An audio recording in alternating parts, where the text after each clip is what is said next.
Aron makumbinser ang mga tao nga magpabakuna batok sa COVID-19, mas gihingusgan karon sa Mandaue City Government ang Information Education Campaign kabahin ini. Ang report ni Nico Serino.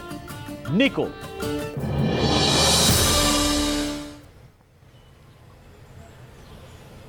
Yes, Bob, mas gipalapdan pa ang advocacy campaign aron maagni ang mga Mandawehanon nga magpabakuna batok COVID-19.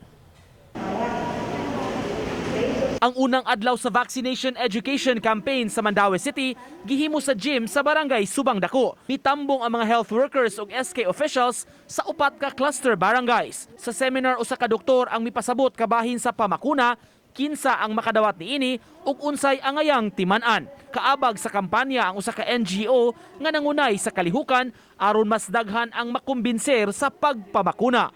Mismo ang atong mga health workers napay doubts. But after the session, like sa Lapu-Lapu City, pagkahuman sa mga session, the afternoon, nagpabakuna sila dayon. So, para na mo ba, kuwang ragyod ay kayo pagpasabot. Aminado ang mga opisyalis kay doon na pag-iuban nga nagpanagana kabahin niining vaccination program o nga importante ang mga information campaign sa maniini aron mapasabot ang katawhan sa benepisyo sa pagpabakuna. Matud ni Councilor Ernie Manatad, ABC President ug Vaccine Board Chairman, importante nga daghan ang masayod kabahin sa bakuna. Because we want to change the mindset of people.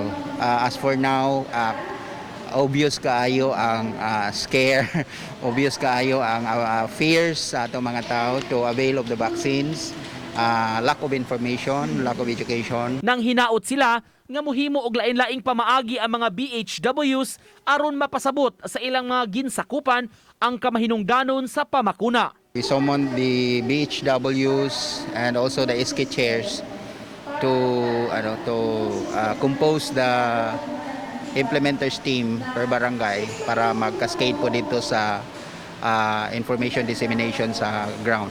Unang schedule pa kini ug may laing unom pa kaadlaw alang sa ubang mga barangay. Samtang nagpaabot pa karon ang Mandaue City sa dugang mga doses sa COVID-19 vaccine gikan sa national government. 72 doses na lang ang nahabilin sa katapusan nga shipment ug gitiwas ang pagbakuna karong adlaw. Sa pagkakaron, kapin 2,000 na ka mga senior citizens ug 1,400 ka mga frontliners ang nabakunahan.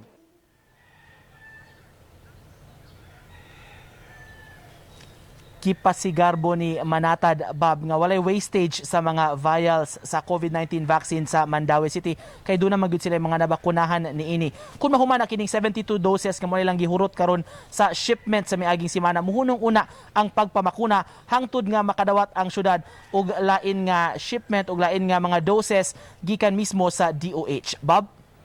Dahil salamat Nico Serino sa imong live report.